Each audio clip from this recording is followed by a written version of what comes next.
Evening, नमस्कार, अस्सलाम वालेकुम। आज हमारे ऑल इंडिया महिला एम्पावरमेंट पार्टी की सुप्रीमो से हम बातचीत कर रहे हैं और उनसे कुछ तीखे सवाल पूछेंगे। हम देखते हैं उनके पास इस चीज़ का क्या जवाब है।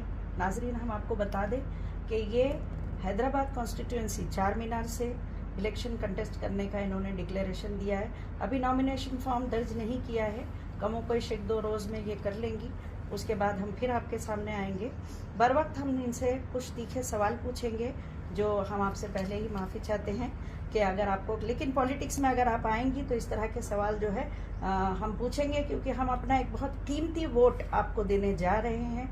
या हम सोच सकते हैं एक सेकेंड ऑप्शन, मुस्लिम कम्युनिटी के लिए ये एक सेकेंड ऑप्शन है, एक ऑल्टरनेटिव है जो 3 पुश्तों से चलने वाली एक पार्टी है जिसके खिलाफ आप खड़ी होने जा रही हैं। और अगर हम लोग की सामने आपको पता है कि बीजेपी के कैंडिडेट जो कि अपने आप को एक बहुत मजबूत कैंडिडेट बना के सामने आई हैं, तो आप देखेंगे नाजरीन, ये शायद पहली बार होगा हिंदुस्तान में और ख़ास तौर पर हैदराबाद, तेलंगाना जैसे स्टेट में जहां पर आज तक बीजेपी का इतना पैर जमा नहीं है।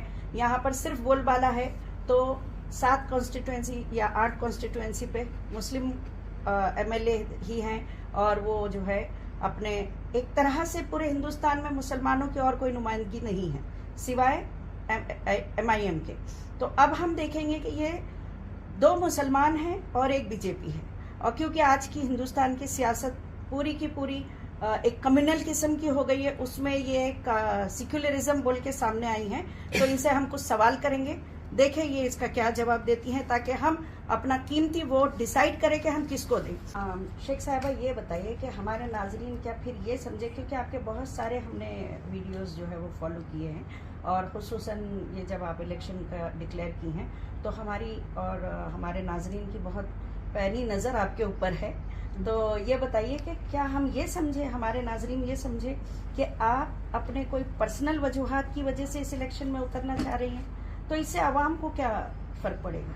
आवाम के लिए आप क्या लाई हैं इसमें, कि आप उसके लिए क्यों उतरना चाहती हैं? जैसे आपने कहा जस्टिस फॉर ह्यूमैनिटी, तो इसमें पूरे ह्यूमैनिटी के लिए आप क्यों उतरना चाह रही हैं? क्या है आपका कॉन्सेप्ट? हाँ, आपने बहुत अच्छा सवाल किया कि इंसान को जब पर्सनल तकलीफ पहुंचती है वो अपने जस्टिस को लेने की कोशिश करता है, तो उसमें मैं भी एक हूँ, एक मजलूम हूँ मैं, जो हैदराबाद से सताई गई हूँ और खास कर से MIM के MP असदुद्दीन ओवैसी साहब से सताई गई हूँ। मैं नहीं सताई गई हूँ, मेरे साथ खड़े होने वाले लाखों मुसलमान सताए गए हैं। मेरे साथ मुझे प्यार करने वाले, मोहब्बत करने वाले लाखों मुसलमानों के आंखों में आंसू आए हुए हैं।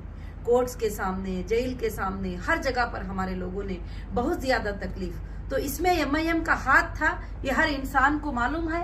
जो इसमें जितने भी FIR हुए वो MIM के लोगों ने किया था, और जितने भी यूट्यूब में बैठकर गलत बातों से बदनाम किए वो MIM के लीडर थे।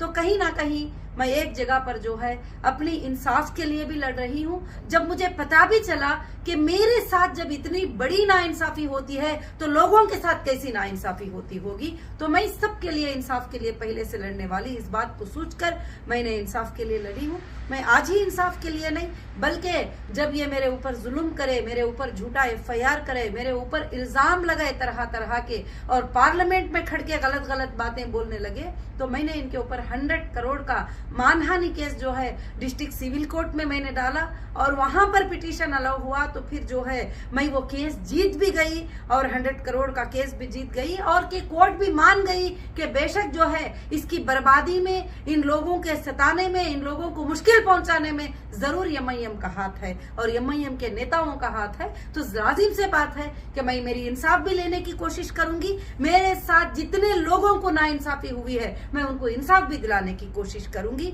और मैं हक के लिए फाइट करने वाली हूं कि मैं जरूर इस पर फाइट करने की कोशिश करूंगी। आपका सवाल मुनासिब था।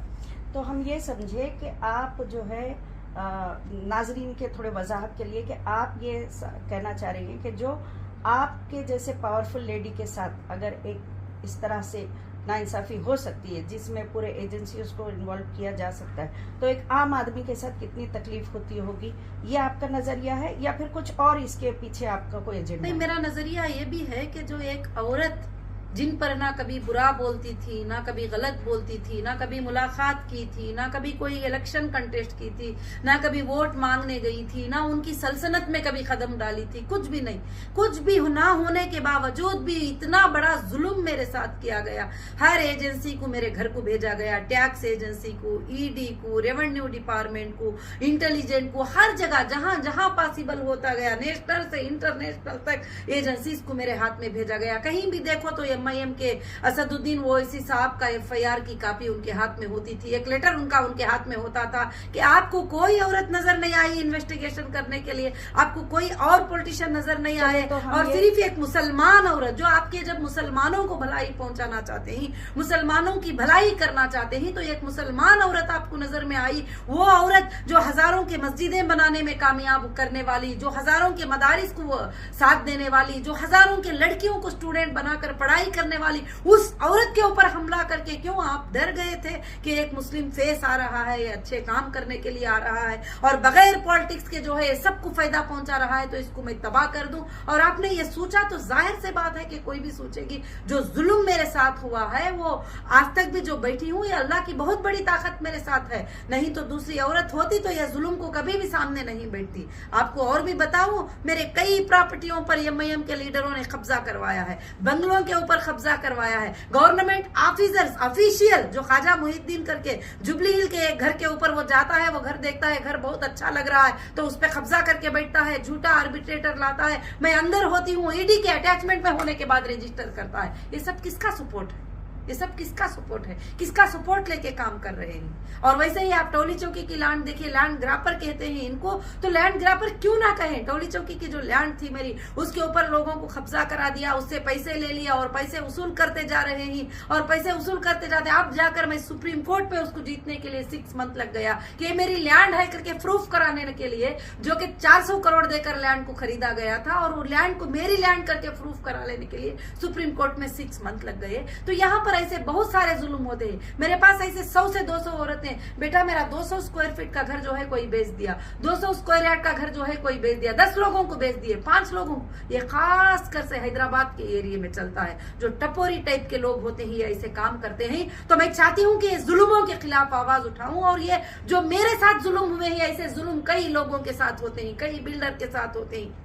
मेरे पास एक भाई आए थे, बैठे थे और एक बोर्ड लगाए थे उनकी लैंड को सेल करने का, और वो बोर्ड लगाने के बाद जो है वो कहते हैं कि उनको जो है MIM के लीडर से फोन गया कि ये लैंड जो है तुम सेल करना चाहोगे। वो बोले नहीं नहीं, इतने प्राइस की मेरी लैंड है, तो सेल करना है, इतने प्राइस में सेल कर दे, अगर सेल ना करे तो ब्लैक बोर्ड लग जाएगा तेरी लैंड में 3 दिन में। तो बोलते हैं 10 साल से फेस कर रहा हूँ कोर्ट में।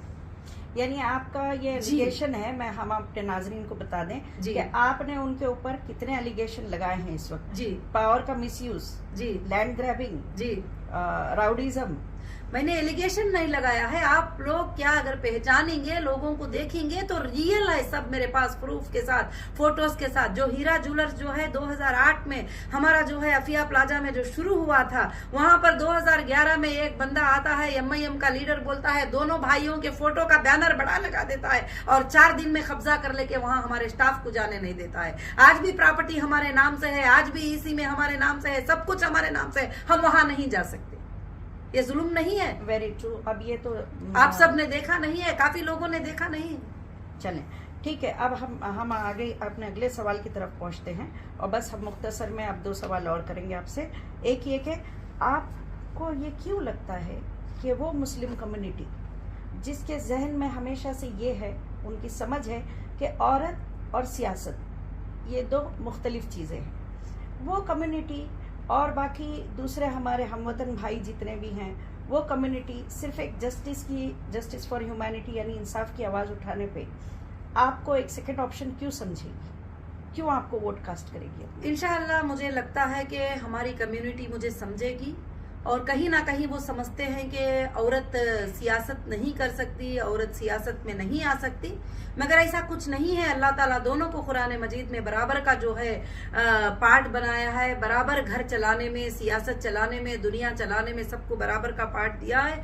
और खासकर से MIM के लोगों ने इस फेस को बता दिया है कि देखिए MIM की जितने खानदान भी लड़ाई किए हैं, MLA बने हैं, MP बने, कभी उनके घर के किसी भी औरत को ना एक कॉर्पोरेटर होने के लिए का हक दिया, ना स्टेज पे आके बात करने का हक दिया, ना बताने का हक दिया। तो ये लोगों को बताते हैं कि औरत जो है कुछ भी नहीं कर सकती। इसीलिए पार्लियामेंट में रिजर्वेशन बिल को भी जो है इन्होंने ऑब्जेक्शन लिया कि नहीं, ये पास नहीं होना चाहिए, क्योंकि औरतों को ये जरूरत नहीं है। तो ये कहीं ना कहीं ये इनकी सोच है। मगर कई उलमा ने मुझे फोन करके हिम्मत अफजाई दिए और बोले, बेटी अगर तुम खड़ी होती हो तो हम सब तुम्हारे साथ हैं, इन जुल्मों को जरूर हटाओ, इन लैंड ग्रापरों को तुम जरूर हटाओ और इनके ऊपर फाइट करो और उनको इंसाफ के लिए आ जाओ, जो रियलिटी है उसको बाहर लेके आओ। बहुत सारे लोगों का ये रिक्वेस्ट है।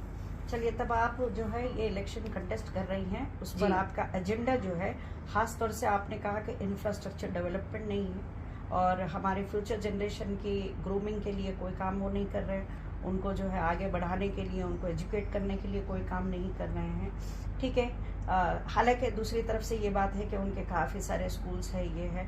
हालांकि ये भी बात सही है कि सिर्फ अपने स्कूल्स बना लेने से किसी भी कम्युनिटी या किसी भी कॉन्स्टिट्यूएंसी का डेवलपमेंट नहीं होता है। जी, स्कूल्स बना लिए, हॉस्पिटल्स बनाइए, उनके फीसेस भी तो चेक करिए, कौन सी बच्ची को फ्री में पढ़ाई मिल रही है, कौन सी बच्ची को सीट फ्री में मिलती है, कौन सी हॉस्पिटल में फ्री ट्रीटमेंट होता है, कहाँ है वो पूछ लीजिए। वो कमर्शियल है, बिजनेस बना ले रहे हैं। वो जितने मुसलमान उनको चाहते हैं, जितने लोग वहां के चाहते हैं, उनका एक बड़ा बिजनेस बनाकर बैठे हुए हैं। तो इसलिए मैं कहती हूँ कि इस बार का कंटेस्ट बहुत बड़ा कंटेस्ट रहेगा और बहुत बड़ी फाइट रहेगी और मेरा ये स्लोगन रहेगा कि अब की बार MIM की हार होगी जरूर और मुसलमानों की भी जीत होगी। वहां पर लोग जीतेंगे जरूर और इंसाफ भी जरूर से जरूर जीतेगी। अल्लाह रब्बुल आलमीन जुल्म की सियासत को बहुत दिन तक नहीं चलाएंगे। जो जुल्म मेरे ऊपर हुआ है 10-12 साल से, वो जुल्म काफी है उनके हारने के लिए और किसी का नहीं। तो वहां के लाखों के लोगों पर क्या जुल्म होता रहेगा और कहां तवज्जो दे रहे हैं बच्चों के स्कूल के ऊपर, कहां तवज्जो हो रही है एजुकेशन के ऊपर, कहां तवज्जो हो रही है रोडों पर, रास्तों के ऊपर, कहां तवज्जो हो रही है बीमारों पर,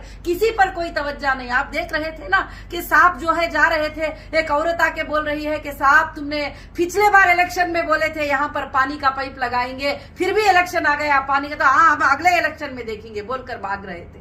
तो इस तरह के लोग होते हैं। तो मैं चाहती हूँ कि लोगों को जो है सियासत में आने का फायदा पहुंचाए। तो मेरी ये कोशिश है, मेरी ये सच्ची आवाज है, ये आवाज आती ही रहेगी इंशाअल्लाह। लोग कुछ भी कहे, लोग समझे, अब नहीं तो कुछ दिनों के बाद समझे, जरूर ये सच्ची आवाज चलती रहेगी।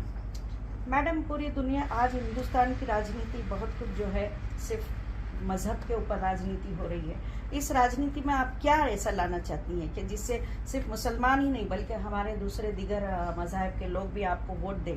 उसके लिए आपका क्या प्लान है? क्या आप खुद भी ये चाहती है कि मजहब की राजनीति करें? नहीं, ये क्योंकि हम आपको देखते हैं कि आप जो है, हमारी पार्टी की बुनियाद है MEP जस्टिस फॉर ह्यूमैनिटी। हमारी पार्टी हर इंसान को इंसाफ दिलाएगी। मजहब की बात हमारे घरों में होती है।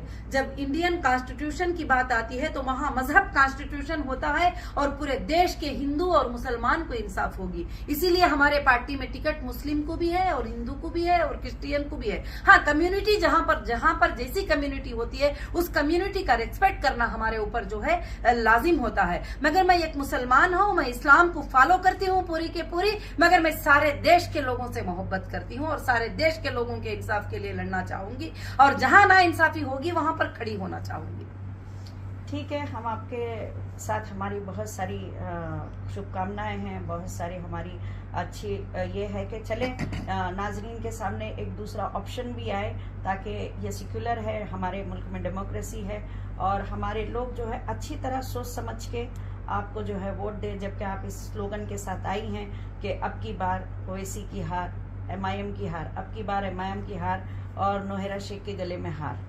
देखें ये कब तक के आपकी ये बात जो है लोगों तक पहुंचती है और लोग अपना क्या फैसला करते हैं। नाजरीन, इसका फैसला तो आप ही को करना है कि आप अपना ये कीमती वोट किसको देते हैं, किस तरह देते हैं। चाहे आप सालों साल यानी 70-75 साल पुरानी पार्टी को दें या कोई नई आई हुई पार्टी को दें, क्योंकि हकीकत यह है कि हुकूमत जो है वो चाहे आप अल्लाह कहें, चाहे आप जो है भगवान कहे, जो भी कहे, बहरहाल चलाने वाला एक है।